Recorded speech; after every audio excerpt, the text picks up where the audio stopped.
Hello friends, welcome to my YouTube channel. So friend, आज हम इस वीडियो में डिस्कस करने वाले हैं MA final year English paper women's writing से रिलेटेड जो बुक है उसका।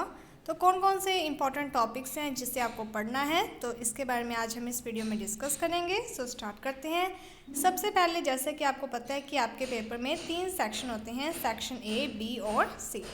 ए जो सेक्शन है उसके लिए आपको क्या करना है कि ये जितने भी टॉपिक्स हैं इन सब की आपको एक बार समरी सुन लेनी है, जिसके बेस पर अगर कोई क्वेश्चन आता है तो अगर आपने समरी सुन रखी है तो 2 मार्क्स के जो क्वेश्चन है वो आप इसी वे में कर सको। उसके बाद जो सेक्शन बी है उसके 2 पार्ट्स होते हैं।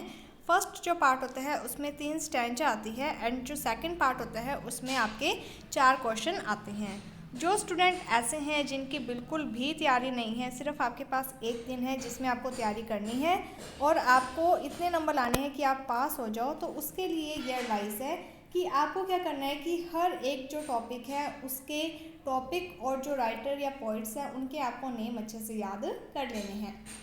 और जो स्टैंजा की टेक्स्ट होती है, जो पोइम की टेक्स्ट होती है, उसे आपको एक बार रीड कर लेना है, जिसके बेस पर आपको ये चीज़ पता चल जाए कि कौन सा जो स्टैंजा है वो कौन सी पोइम वगैरह में से आया हुआ है।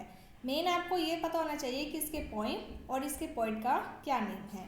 तो इस तरीके से आपको स्टैंजा कवर करनी है और उसकी जो समरी है अगर आपने वो सुन रखी है तो आप उस बेस पर स्टैंजा कर सकते हो। उसके बाद जो सेक्शन बी का पार्ट सेकंड है उसमें आपके 4 क्वेश्चन आएंगे और आपको 3 क्वेश्चन करने होते हैं। एंड जो सेक्शन सी है उसमें भी आपके 4 क्वेश्चन आएंगे और आपको 2 क्वेश्चन करने हैं। तो बेसिकली यहाँ पर क्या है कि जो क्वेश्चन आंसर हैं वो आपको सेक्शन बी में 3 क्वेश्चन 4 में से, और जो सेक्शन सी है उसमें 4 में से आपको 2 क्वेश्चन करने हैं। टोटल आपको 5 क्वेश्चन करने हैं। अब ये 5 क्वेश्चन कैसे होंगे उसके बारे में मैं आपको बता देती हूँ। एंड जो स्टैंजा है उसके लिए आपको पोइम और पोइट के नेम को पढ़ना है, पोइम की जो टेक्स्ट होती है उसको एक बार पढ़ना है, और जो थोड़ी बहुत समरी है उसके बारे में ऊपर ऊपर से एक ओवरव्यू लेना है। अब आपके लिए सबसे इम्पोर्टेंट जो यूनिट्स है वो यूनिट यानी कि 3rd, 4th एंड 5th है। तीनों ही टॉपिक्स में आपके 2 यहाँ पर चैप्टर हैं। तो जैसे 3rd यूनिट है उसमें बी लव्ड, और जो सेकंड है वो है vindication of the right of women. ठीक है। उसके बाद जो यूनिट 4th है उसमें टॉप गर्ल्स और राइफल्स है, और जो यूनिट 5th है उसमें दैट लॉन्ग साइलेंस और a room of one's own. तो ये आपके 6 टॉपिक्स हैं। इन 6 टॉपिक्स को आपको अच्छे से कवर कर लेने हैं। अगर आप ये कवर कर लेते हो तो जो क्वेश्चन आंसर आएंगे वो तो आपकी इजी वे में हो जाएंगे। जैसे कि मैं आपको प्रीवियस ईयर का पेपर दिखा देती हूँ। तो यहाँ पे क्या है कि जो सेक्शन बी है उसका पार्ट सेकंड जिसमें 4 क्वेश्चन आए हुए हैं, इन 4 में से आपको 3 क्वेश्चन करने हैं, और ये जो 4 क्वेश्चन है वो हर एक यूनिट में से एक एक आया हुआ है। जैसे कि जो 3rd क्वेश्चन है वो आपका यूनिट 2nd में से आया हुआ है, और जो 4th क्वेश्चन है वो आपका यूनिट 3rd में से, 5th जो क्वेश्चन है वो यूनिट 4th में से आया हुआ है, और जो 6th क्वेश्चन है वो आपका यूनिट 5th में से आया हुआ है। यानी कि हर एक यूनिट में से एक क्वेश्चन आया हुआ है।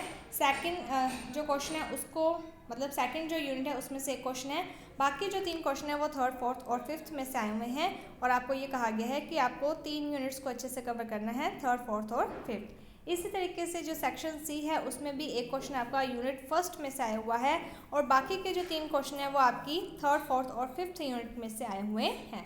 तो इस बेस पर क्या होता है कि आपको ये बेनिफिट हो जाएगा कि अगर आपने 3 यूनिट्स को पढ़ रखा है तो आपकी क्वेश्चन आंसर इजी वे में हो जाएंगे। अब यहाँ पर अगर आप क्वेश्चन देखो तो फर्स्ट जो क्वेश्चन है उसमें ये कहा गया है, right a critical appreciation of the poem a sunset of the city. कभी भी क्रिटिकल एप्रिसिएशन से रिलेटेड क्वेश्चन आता है तो आपको सबसे पहले लिखना होता है इंट्रोडक्शन, जिसमें आप पोइम और पोइट के नेम के बारे में थोड़ी सी वहाँ की जो भी यानी कि स्टार्टिंग होती है इंट्रोडक्शन में, जो भी बात जिस भी बेस पर पोइम वगैरह लिखी जाती है उसके बारे में बता सकते हो। उसके बाद थीम, जिसमें आप ये बताओगे कि ये जो पोइम है वो क्यों, इसकी क्या थीम है, इसका जो लिखने का मकसद क्या है वो भी आप लिख सकते हो। उसके बाद आप लिख सकते हो subject matter of the poem, जिसमें आपको पूरी समरी लिख देनी होती है। इसके बाद जो 4th क्वेश्चन है उसमें ये पूछा गया है, Toni Morrison in Beloved designs the life style of her protagonist as the initially fragmented and the disorganise but ultimately whole and organise discuss. तो जब भी इस टाइप का क्वेश्चन आता है तो बहुत सारे बच्चे कंफ्यूज हो जाते हैं कि उसे क्या लिखना है इसमें। तो बस क्वेश्चन कुछ भी आए घुमा फिरा कर आपको लिखनी समरी ही होती है। तो यहाँ पर आपने जो भी बिलव्ड की समरी पढ़ रखी होगी वो आपको यहाँ पर लिख देनी है।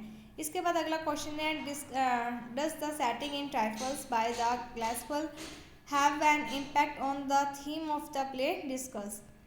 तो इसमें आपने जो समरी पढ़ रखी है बेसिकली अगर आप वो लिख दोगे तो गलत नहीं है, क्योंकि यहाँ पर पूछा गया कि सेटिंग कैसी है, यानी कि ये जो ट्राइफल की थीम है क्या उससे जो सेटिंग जो माहौल जो इन्वायरमेंट वहाँ का दिखाया गया है वो उससे रिलेट करता है या फिर नहीं करता है। तो जब आप समरी पूरी लिख दोगे तो ऑटोमेटिक आपका सारा आंसर उसमें आ ही जाएगा।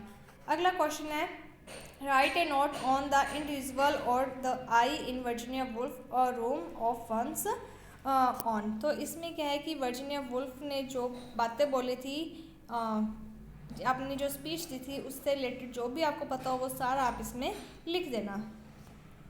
इसके बाद सेक्शन सी है जो उसमें आपके 4 क्वेश्चन आए हैं। पहला क्वेश्चन है discuss Mirabai soulful love of God express in her song. तो जो भी आपने मीराबाई से रिलेटेड टॉपिक में जितना भी आपने पढ़ रखा है समरी वगैरह वो सारे आप लिख देना, जिससे कि आप ये बता सको कि हाँ इन्होंने जो कुछ भी लिखा है इसमें सोलफुल लव है गॉड के प्रति। अगला क्वेश्चन है discuss a vindication of the rights of women as a landmark in the feminist history. तो ये जो टॉपिक है इसमें क्या आपको लगता है कि फेमिनिस्ट हिस्ट्री के लिए एक लैंडमार्क है, तो आपको पूरी समरी यहाँ पर लिख देनी है, ऑटोमेटिक सारा क्वेश्चन का आंसर यहाँ पर डिस्कस हो जाएगा। अगला क्वेश्चन है adventure is the only way for women to experience freedom in top girls. तो इसमें भी आपको पूरी समरी लिख देनी है टॉप गर्ल जो टॉपिक है उसके बारे में। अगला क्वेश्चन है in that long silence the novelist present different shades और meaning of silence specially in relation to women explain या डिस्कस। तो इसमें भी आपको कुछ नहीं पूरी समरी लिख देनी है। मेन आपको ये चीज़ याद रखनी है कि आपको समरी ढंग से अच्छे से आनी चाहिए जिसके बेस पर आप अपना आंसर लिख सको। बहुत सारे स्टूडेंट ऐसे होते हैं जो कि इस बात को लेकर कंफ्यूज हो जाते हैं कि मैम क्वेश्चन में क्या पूछा गया है, हम समरी कैसे लिख दें। तो अगर आपने समरी लिखी है मीन्स आपने हर एक टाइप के क्वेश्चन का आंसर आपने दे दिया है। समरी आपकी बस टॉपिक से रिलेट होनी चाहिए और जो स्टैंजा है उसमें भी आपको क्या है मेन पोइम और पोइट के नेम और टेक्स्ट की पहचान ज़रूरी है करनी। उसके अलावा जो पॉइंट्स की लाइंस होती हैं आप उसे भी अगर घुमा फिरा कर लिखते हो तो भी इसी वे में कवर हो जाएगा। इसके अलावा मेरे पास एक क्वेश्चन आया था कि मैम कितने कितने पेजेस भरने होती हैं। तो जो सेक्शन सी है उसमें आपके कम से कम एक क्वेश्चन में 5 पेज या 5.5 पेज आपको भरने चाहिए, और जो सेक्शन बी है उसमें जो क्वेश्चन आंसर आते हैं उसमें आपको 3 पेज भरने ही चाहिए, और बाकी जो 2 मार्क्स से क्वेश्चन आते हैं उसमें अगर आप 5-6 लाइन्स का आंसर लिखते हो तो वो भी सही रहेगा। तो इस तरीके से इस वीडियो में होपफुली थोड़ी बहुत मैंने आपको गाइडेंस किया है तो ये आपके काम आए। और अगर आपको कोई भी डाउट होता है तो आप हमें कमेंट सेक्शन में भी पूछ सकते हो। इसके अलावा टेलीग्राम ग्रुप नई शुरुआत है बनाया गया है, उसे आप ज्वाइन कर सकते हो और वहाँ पर भी अपने डाउट्स वगैरह पूछ सकते हो। So thank you friends for watching my video. Thank you.